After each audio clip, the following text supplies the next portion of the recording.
नमस्कार दोस्तों।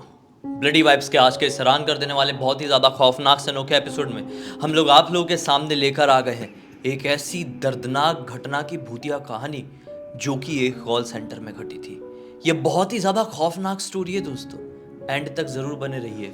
आप लोगों को डर के साथ एक कमाल का मज़ा आने वाला है। जिया बताएगी अपनी ज़ुबानी की ये कहानी कब किसके साथ डिटेल में कैसे घटी थी भाई। ये जो घटना घटी थी ना, आज से 7 साल पहले अहमदाबाद के एक कॉल सेंटर में घटी थी।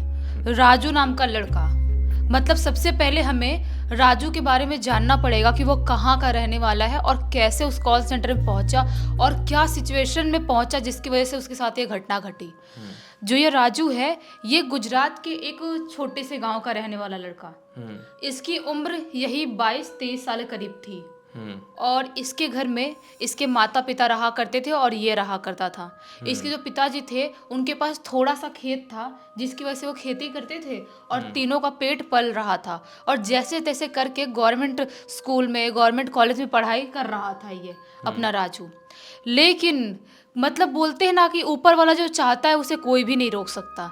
एक टाइम पे क्या होता है कि इसके जो माता पिताजी थे वो कहीं रिश्तेदारी में शादी में गए हुए थे और वहाँ से लौट रहे थे और वहाँ से लौटते लौटते एक एक्सीडेंट में दोनों खत्म हो गए। अच्छा। दोनों एक साथ खत्म हो गए और ये जो दुखों का पहाड़ था वो राजू के ऊपर बहुत बुरी तरह से टूटा। सही बात। वो पूरी तरह से टूट गया, पूरी तरह से बर्बाद हो गया क्योंकि उसके घर पे उसको देखने के अलावा कोई भी नहीं था।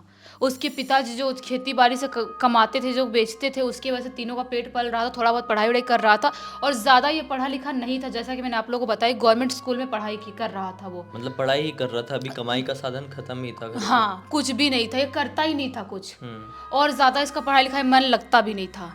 तो अभी इसको समझ में नहीं आता है कि मेरी आगे की ज़िंदगी कैसे कटेगी। छोटे से गांव का रहने वाला लड़का, उसकी सोच इतनी ज़्यादा बड़ी भी नहीं थी कि मैं कहीं जाकर छोटा मोटा जॉब भी कर सकता हूँ, कुछ कर सकता हूँ। उसे लग रहा था कि मैं पूरी तरह से बर्बाद हो गया। तो इसके जो माता पिता का जो काम किया था उस समय पे, इसके एक चाचा जी जो है, दूर के चाचा जी, वो आए हुए थे, उनकी पत्नी आई हुई थी। रिश्तेदार जो आते हैं, कोई ख़त्म होता है उस टाइम पे, सारे लोग आए हुए थे। तो वो जो चाचा जी थे वो बोलते हैं कि बेटा तुम टेंशन मत लो, तुम मेरे साथ मेरे घर पे चलो। वहाँ पे चलोगे तो तुम आराम से रह सकते हो और वहाँ पे थोड़ा बहुत घर पे जो काम वाम रहता है वो कर लेना और कोई तुम्हारी ज़िंदगी में दिक्कत नहीं होगी खाने पीने के लिए, और थोड़ा बहुत मैं तुमको पढ़ा भी दूंगा तो आगे चल के तुम नौकरी कर सकते हो। तो ये काफ़ी खुश होता है कि चलो ठीक है, कोई तो सहारा देने वाला मिल गया। लेकिन जो चाची थी ना, वो बिल्कुल भी खुश नहीं थी, बिल्कुल भी नहीं। चाची का ऐसा था कि क्यों एक बोझ लेके जा रहे हैं अपने घर पे, और वहाँ पे हमारे घर पे वैसे हमारे बच्चे पढ़ाई लिखाई वाले, खाने पीने वाले हैं, और ऊपर से ये हमारे सिर का बोझ बन जाएगा। मतलब जैसा नॉर्मली फिल्मों में दिखाया जाता है वैसा रियल लाइफ में यहाँ पर घट रहा था। हाँ। जैसे कि मोस्टली टाइम ऐसा ही होता है गाँव में या कहीं पर भी कि छोड़ देते हैं, माँ बाप नहीं रहते, रिश्तेदार लोग वैसे भी छोड़ देते हैं। तो वैसा इसके साथ भी हो रहा था। तो ये लोग क्या था कि अहमदाबाद के रहने वाले थे चाचा चाची, तो इसको बोल दिए थे चाचा, तो उसके बाद उनको लेके तो जाना था क्योंकि रिश्तेदारों के सामने बोले थे। लेकिन चाची ने बाद में बहुत सिखाई पढ़ाई, तो चाचा का थोड़ा सा मूड हुआ था कि हाँ छोड़ देता हूँ, लेकिन अब बोल चुके थे तो लेके जाना ही है, क्या कर सकते हैं अब। तो इसको लेके अहमदाबाद आ जाते हैं। यहाँ पे ये उनके बच्चों को तैयार करवाना, उन लोग को स्कूल भेजना और घर के थोड़े बहुत बर्तन झाड़ू वाड़ू सब काम कर रहा है, सारे काम कर रहा है जो भी काम करने के लिए चाची बोलती थी। लेकिन इतना सब कुछ काम करने के बावजूद भी जो चाची थी ना, वो बहुत इसको खाना वाना टाइम पे नहीं देती थी, बहुत टॉर्चर करती थी। बोलती थी कि क्या करेगा, ज़्यादा खा के, कम खा के भी रह सकता है, घर पे ही तो रहता है, बाहर थोड़ी जाता है, ऐसा वाला था। तो वो बहुत परेशान रहने लगा। उसे लगा कि मैं इतना ज़्यादा काम करता हूँ और ऊपर से मुझे खाना भी टाइम पे नहीं मिलता है, और उस उम्र में ना बच्चों को भूख ज़्यादा लगती है, 22-23 साल की उम्र में। सही बात है। तो बहुत परेशान रहने लगा। एक वक्त ऐसा है, लड़ाई बढ़ते बढ़ते इतनी ज़्यादा बढ़ गई कि चाचा ने बोल दिया कि बेटा तू एक काम कर, कहीं और रहने चले जा। मैं तुझे अब नहीं रख पाऊंगा, मैं माफ़ करना मुझे, मैं तेरी जिम्मेदारी लेने की बात कर रहा था, लेकिन मैं तुझे रख नहीं पाऊंगा। डायरेक्ट ऐसा मुंह पे बोल दिया। हाँ, क्योंकि चाची रोज टॉर्चर करती चाचा को भी। तो उसने बोला कि लिए चाचा मैं इस शहर में नया हूँ, मुझे पता नहीं है कहाँ पे क्या है, मैं किसके साथ कहाँ रहूँगा, बहुत रोता है। चाचा बोलते हैं कि मैं तेरा काम लगवा देता हूँ, मेरे पहचान में एक कॉल सेंटर है, वहाँ पे साफ़ सफाई काम लगवा दूंगा, साफ़ सफाई काम लगवाऊंगा, और मेरे पहचान के 2-3 लड़के हैं जो कि रहते हैं एक छोटा सा, मतलब बोलते हैं ना चौल टाइप का छोटा सा घर है, वहाँ पे रहते हैं, तो वहाँ पे उनके साथ रह सकता है और जो पैसे कमाएगा उसमें से थोड़ा बहुत भाड़ा दे देना। तो ये बोलता है ठीक है, अब कर भी क्या सकता है, भगा दिए घर से निकाल दे तो कर भी क्या सकता है। चाचा जी जो लड़के लोग रहते हैं 2-3 उनके घर पर जाके राजू को शिफ्ट करवा देते हैं। उसके बाद कॉल सेंटर में सफाई वफाई की बात किए थे, वहाँ पे ले जाते हैं, वहाँ के लोगों से पहचान करवा के बोलते हैं कि आप इसे काम पे रख लो साफ सफाई के लिए, ये सब मन से काम करेगा, आपको कोई दिक्कत नहीं होगी। तो ऐसा ही होता है, वो कॉल सेंटर में उसकी बात होती है तो दूसरे दिन से अपने कॉल सेंटर में काम करने के लिए जाना चालू कर देता है। जो उसका ड्यूटी था ना, सोचने वाली बात यह है कि नाइट ड्यूटी था उसका, सुबह का दिन का ड्यूटी नहीं था। तो वहाँ पे वो पहुँचता है, पहली रात उसके ड्यूटी का था, वहाँ पे उसे एक मनु नाम का, मतलब यही 27-28 साल की उम्र का होगा, एक लड़का मिलता है। उससे थोड़ी बहुत बातचीत होती है, उससे अपनी सारी चीज़ों के बारे में बताता है। मनु पूछता है कि तो इतनी कम उम्र में सफाई काम में क्यों लग गया? मेरे को तो मजबूरी थी इसलिए लगना पड़ा। तो ये राजू बोलता है मुझे भी अपनी ज़िंदगी में मजबूरी थी और मेरे माँ बाप कोई भी नहीं है, तो इसलिए मुझे ये काम करना पड़ा। तो मनु को भी थोड़ा सा लगता है कि बेचारा लड़का इतनी कम उम्र का सफाई का काम कर रहा है, इसको तो पढ़ाई लिखा किया होता तो थोड़ा बहुत जॉब भी मिल जाता। कॉल सेंटर में भी पढ़ाई लिखाई करते हैं तो, या बोलने का स्किल अच्छा है तो मिल जाता है वैसे भी। तो ये बोलता है ठीक है भाई कोई बात नहीं, आज तेरा पहला दिन है तो मैं तुझे बताता हूँ कहाँ कहाँ कैसे सफाई करना है, क्या करना है। तो मनु उसे बता देता है सफाई वफाई के बारे में। पहला दिन तो दोनों का बातचीत करते करते सफाई करते करते निकल जाता है। उसके बाद सुबह जैसे उसका छुट्टी होता है उस टाइम पे जाता है, उसके बाद थोड़ा बहुत बाहर से कुछ लेके खा लेता है और दिन भर सोता है कि वापस से शाम को जाना था कॉल सेंटर में। ये दूसरा दिन था कॉल सेंटर में जाने के लिए और आज ही उसकी ज़िंदगी पूरी तरह से बदलने वाली थी, जिसके बारे में राजू को बिल्कुल भी भनक नहीं था कि आखिर उसकी ज़िंदगी में क्या होने वाला है। आज दूसरा दिन था, ये गया, सफाई का काम थोड़ा बहुत किया, उसके बाद रात के तकरीबन यही 1-1:30 बजे का टाइम हो रहा होगा। मनु बोलता है, जो मनु उसका जो दोस्त बना था नया नया वहाँ पे, बोलता है कि यार मैं ना थोड़ा नीचे से आता हूँ, बीड़ी पीता था वो, मैं नीचे से देखता हूँ कि कोई साइकिल कलर रखते हैं ना जो बीड़ी सिगरेट विगरेट तो रखते हैं, तो मैं देखता हूँ नीचे से कोई या कोई दुकान खुली होगी तो मैं लेके आता हूँ, क्योंकि इतने रात में मेरी ख़त्म हो गई है, उसके बिना रह नहीं पाता हूँ मैं। तो राजू बोलता है लेकिन आप इतने रात में जाओगे, इतने रात में मुझे नहीं लगता कि कोई दुकान खुली होगी। बोलता है कि देखता हूँ नहीं भी खुली हो, थोड़ा बहुत टहल के आ जाऊँगा, बाकी जो सफाई भाई काम है तो संभाल लेना, अगर कहीं पे दूसरी जगह साफ़ करने के लिए कोई बोलता है तो वहाँ पे जाके कर लेना, और बोल देना कि वो यहीं पे है, कहीं गया नहीं है, किसी को बताना मत मैं नीचे गया हूँ रोड पे घूमने के लिए, कुछ लेने के लिए। तो बोलता है राजू कि ठीक है, कोई नहीं करते रहो, हाँ अलाउ नहीं करेंगे ना ऐसा घूमने फिरने के लिए और साफ सफाई छोड़ के चले जाओ। तो राजू भी सोचता है कि अच्छा लड़का है, मेरे से दोस्ती हो गई एक दिन में ही, तो उसके लिए इतना तो कर ही सकता हूँ। तो राजू अपना काम वाम करके, जो सीढ़ी था ना, सीढ़ी वाला एरिया जो कॉल सेंटर का, वहाँ पे वो बैठा हुआ था, सीढ़ी वाले एरिया पे बैठा हुआ था, सोच रहा था बोर हो रहा है और सो भी नहीं सकता इतने रात में, क्योंकि काम वाम पड़ जाएगा, कभी भी कोई कहीं पर ही बुला देंगे। बैठा हुआ सीढ़ी पे, और सीढ़ी वाले एरिया की तरफ ना, एक तरफ इधर मेल वॉशरूम था, एक दूसरी तरफ फीमेल वॉशरूम था। तो वहाँ पर भी वो सफाई काम किया करता था। बैठे बैठे बैठे पता ही नहीं चलता, उसको आँख लग जाती है, एक झपकी मत बोलते ना कि थोड़ी सी नींद आना, फटाके झटके में आ जाती है, इंसान सो जाता है, वैसी वाली नींद आती है। वो ऐसे आराम से बैठे बैठे सो रहा है, तभी अचानक से किसी के चीखने की आवाज़ आती है, बहुत ज़ोर से चीखने की। ये घबरा के उठता है बिल्कुल कि किधर से किसके चीखने की आवाज़ आई है, कौन चीख रहा है, कहाँ से आवाज़ आई चीखने की। बहुत ज़ोर से आवाज़ आई थी, इतनी ज़ोर से आवाज़ आई थी चीखने की, जैसे पूरा फ्लोर बोलते ना गूंज गया था, इतनी ज़ोर से। वो उठता है, घबराते हुए भागता है, देखता है चारों तरफ, सीढ़ी की तरफ देखता है, इधर देखता है, गली में देखता है, उधर वाली गली में देखता है, कहीं पर कोई दिखाई नहीं दे रहा, पूरा सुनसान दिखाई दे रहा है। सोचता है वॉशरूम में जाके देखूं, वॉशरूम में तो किसी को कुछ प्रॉब्लम नहीं हो गई। मेल वॉशरूम में जाता है, वहाँ पर उसे कोई भी नहीं दिखाई देता है। सोचता है कि आखिर ये आवाज़ आई तो आई कहाँ से, मुझे कुछ समझ में नहीं आ रहा है। अभी ये सोच ही रहा है, मेल वॉशरूम में खड़ा ही है, तभी उसे अचानक से किसी के रोने की आवाज़ सुनाई देती है। जैसे कि जो फीमेल वॉशरूम है ना, जो बाजू में ही था, वहाँ पे कोई लड़की सिसक के ज़ोर ज़ोर से ऐसा करके रो रही है, ज़ोर ज़ोर से, जैसे बहुत दर्द में वैसे रो रही है। तो ये सोचता है क्या हो गया, कौन सी लड़की रो रही है, मुझे जाके देखना चाहिए या नहीं देखना चाहिए, मुझे कुछ समझ में नहीं आ रहा है। सोचता है कि अगर वो कोई मुसीबत में हुई, उसे कोई छेड़ वेड़ रहा है, कुछ भी हो रहा है, तो मेरा फ़र्ज़ बनता है जाके देखने के लिए। कोई लड़की ऐसी प्रॉब्लम में रह के उसके साथ कुछ हो गया तो मैं खुद को ज़िंदगी भर माफ़ नहीं कर पाऊँगा। वो हिम्मत करके जो फीमेल वॉशरूम था वहाँ पे जाता है, गेट के पास से सब बाहर से देखने की कोशिश करता है, उसे कुछ दिखाई नहीं दे रहा है। वो हिम्मत करके अंदर घुस जाता है।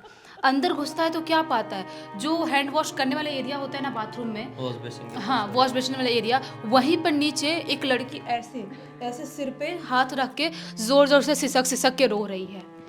रो रही है बहुत ज़ोरों से रो रही है कि बचा लो मुझे नहीं, मुझे मार डालेगा, मुझे छोड़ेगा नहीं, मुझे मार डालेगा। ये बोलते हैं कि कौन हो तुम, क्या हुआ तुम्हें, कौन मारेगा तुम्हें। तो वो लड़की जो ऐसे बैठी हुई थी ऐसे नीचे मुँह करके ऐसे उठती है अचानक से और बोलती है कि भाई साहब मुझे बचा लो, वो मुझे मार डालेगा, वो बाथरूम के अंदर है और मुझे बहुत बहुत ज़्यादा डरा रहा है, मुझे बहुत बुरी तरह से मारेगा, मैं खुद को बचा नहीं पाऊंगी।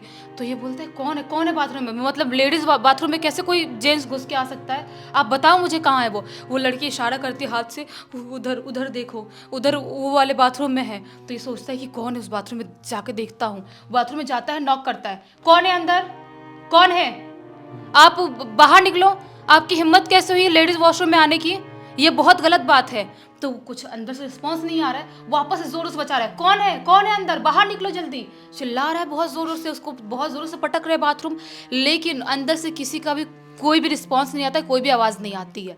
तभी अचानक से मनु बाथरूम में एंटर करता है भागते हुए आता है, बोलता है राजू से, क्या हुआ भाई राजू, क्या हो गया, किसको चिल्ला रहे तू और किसको मतलब ऐसे जोरों से आवाज़ लगा रहा है, मैं अचानक से तेरी आवाज़ सुना, बाहर मैं तुझे ढूंढ रहा था तो तुझे चिल्लाते हुए सुना, लेडीज़ वॉशरूम में क्यों आया है तू। तो ये बोलता है कि अरे भाई भैया देखो ना, वो बाथरूम में कोई आदमी है और ये मेम साहब को, ये बहन को परेशान कर रहा है वो। तो बोलता है कि क्या, कौन से बाथरूम में कौन सा आदमी।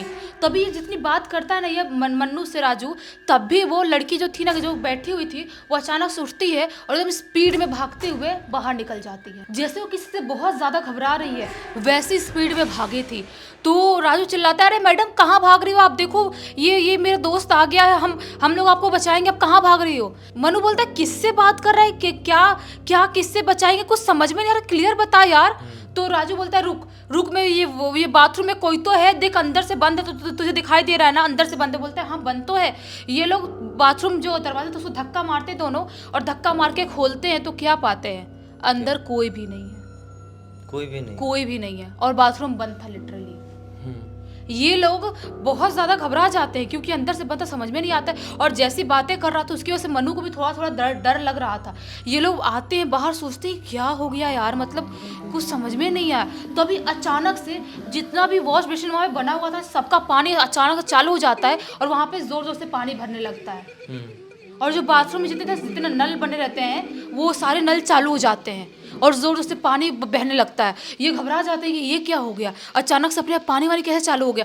जाते फटाफट बंद करते हैं। उसके बाद मनु जो था वो राजू का हाथ से पकड़ता है और खींचते हुए बाथरूम से बाहर लेके भागता है। बोलता है चल मेरे साथ। राजू बोलता है क्या होगा, कि कहाँ लेके जा रहे हो। बोलता चल जल्दी चल मेरे साथ, यहाँ पे रुकने की जरूरत है, जल्दी चल। उसको भगाते भगाते लेके नीचे वाले फ्लोर पे जाता है, जिस फ्लोर पे थे ये लोग वहाँ से नीचे लेके जाता है।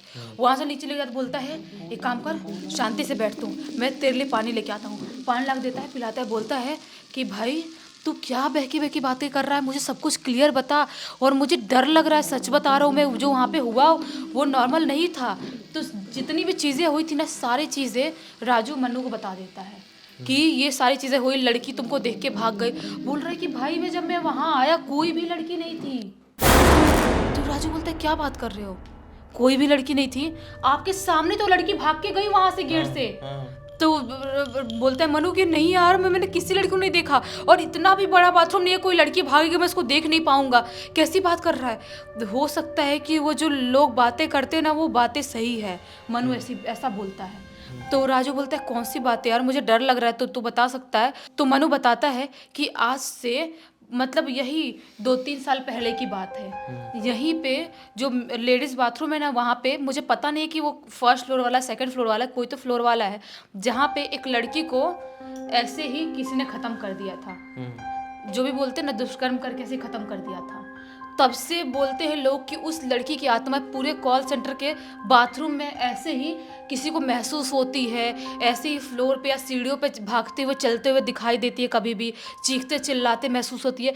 मैंने आज तक तो कभी महसूस नहीं किया था, पता नहीं क्यों नहीं किया था, लेकिन जो तू बोल रहा है उसकी वजह से मुझे डर लग रहा है, और पता नहीं क्या है, मुझे समझ में नहीं आ रहा। मुझे जहाँ तक लग रहा है अपन जो सेकंड फ्लोर पे थे उसी फ्लोर पे ही वो लड़की हो सकता है कि उसकी आत्मा रहती होगी जो उसी बाथरूम में रहती होगी। मुझे बिल्कुल भी नहीं पता, मुझे बहुत डर लग रहा है। अपन दोनों को साथ में ही रहना पड़ेगा जब तक जॉब करेंगे, नहीं तो अपने साथ कुछ भी हो सकता है। ये सारी चीज़ें जब राजू सुनता है ना तो बिल्कुल घबरा जाता है। उसे समझ में नहीं आता कि मैं क्या करूँ ज़िंदगी में। मैं ये जॉब नहीं करूँगा तो खाने खिलाने पड़ जाएंगे मेरे, और जॉब करता हूँ तो मेरी ज़िंदगी का कोई ठिकाना नहीं, मेरे साथ कब क्या हो जाए। मैं करूँ तो करूँ क्या, बिल्कुल टेंशन में आता है। दूसरे घर पे जाता है, उसके बाद पूरे दिन उसको फीवर था, बहुत डरा हुआ घबराया हुआ था। उसको 2-3 दिन तक फीवर था। जो मनु था उसके घर पे मिलने के लिए आता है और देखता है कि उसकी बहुत तबीयत खराब है, तो उसको हॉस्पिटल जाकर उसका ट्रीटमेंट भी करवाता है मनु। उसके बाद जो लोग थे कॉल सेंटर वाले, उनको बताता है कि राजू की तबीयत खराब है, आप उसको जॉब से निकालना मत, तो उसकी भले ही आप सैलरी में से काट लेना, लेकिन वो आएगा, ठीक हो जाएगा। तो ऐसा ही होता है, जब उसकी तबीयत ठीक होती है उसके बाद से वापस से कॉल सेंटर में अपना सफाई काम करने के लिए जाता तो है, लेकिन वो कभी भी अकेले नहीं रहता था, कभी अकेले नहीं रहता था। दोस्त के साथ ही रहता था, किसी न किसी के साथ ही रहता किसी न किसी के साथ ही रहेगा, या मनु अगर नीचे जाता नीचे चला जाएगा, लेकिन कभी भी अकेले नहीं रहेगा। वो 1-2 लोग और सफाई वाले आए, उनसे दोस्ती हो गई, उनके साथ रहने लगा। वो मतलब जब तक वहाँ पे काम किया ना तब तक वो कभी भी अकेले नहीं रहा। वो जो 7 साल पहले उसके साथ घटना घटी थी ना, वो आज तक नहीं भूल पाया है, आज तक नहीं भूल पाया। अभी तो मतलब खैर एक लड़की से शादी कर लिया है, उसका एक छोटा सा बच्चा भी है, और अभी भी वहाँ पे काम करता है। वो अभी भी वहीं पे काम करता है। बाप रे, बड़ा हिम्मत वाला है तो। बहुत ज़्यादा हिम्मत वाली बात है। अपनी वाइफ को बताया तो उसकी वाइफ बिल्कुल टेंशन में आ गई कि ऐसा कैसे हो सकता है। और जो सारी की सारी स्टोरी है ना, उसकी वाइफ किंजल ने ही लिख के भेजा है। मतलब बताओ यार, किसी की तो हिम्मत ही ना हो एक बार सुन ले कि यहाँ पे भूत प्रेत हो सकता है, कुछ गड़बड़ हो सकती है। और इसने तो लिटरली देखा ही, एक तरीके से कह सकते हैं, देखा, इतना खतरनाक तरीके से महसूस किया। वही तो, उसके बाद भी वो मजबूरी की वहाँ वजह पर से काम कर रहा है, तो हिम्मत तो है और दाद देनी तो बनती है। खैर, इस पूरी की पूरी घटना से हमें ये सीख मिलती है कि देखो, इस मामले में तो कुछ नहीं हुआ उसको सिर्फ एक्सपीरियंस हुआ। लेकिन हमको कभी भी ऐसी चीज़ों का एक्सपीरियंस हो जाए तो ऐसी जगहों से, ऐसी चीज़ों से बहुत दूर चले जाएं, क्योंकि आपको नहीं पता कि वो आपको ही एक्सपीरियंस क्यों मिल रहा है, किसी और को क्यों नहीं मिल रहा है। इसके पीछे उस आत्मा का, उस शैतान का, उस भूत का कोई मकसद हो सकता है, या तो फिर वो आपको नुकसान पहुंचाना चाहता है। दोनों ही कंडीशन में घाटा आपका है, दूर भाग जाए तो ही बेहतर है। खैर, इसी बात पे वीडियो को लाइक कर दीजिए। हमें पहली बार देख रहे हो तो चैनल को सब्सक्राइब करके बेल आइकन दबा के ऑल के ऑप्शन में क्लिक कर देना, क्योंकि इसी तरह के हैरान कर देने वाले खौफनाक वीडियोस डेली आप लोगों के सामने लेके आते रहते हैं। इंस्टाग्राम की लिंक इस वीडियो के डिस्क्रिप्शन बॉक्स में मिल जाएगी, क्लिक करके डायरेक्टली वहां पर पहुंच जाना। और इसी तरह की कोई भी कहानी, टॉपिक या जानकारी आप लोगों के पास भी है तो लिख भेजना। हो सकता है हमारा अगला वीडियो कल आप लोग के हिसाब से बन रहा हो। तो चलिए कल फिर से मिलते हैं, तब तक के लिए बहुत बहुत धन्यवाद। आप लोग का दिन शुभ हो।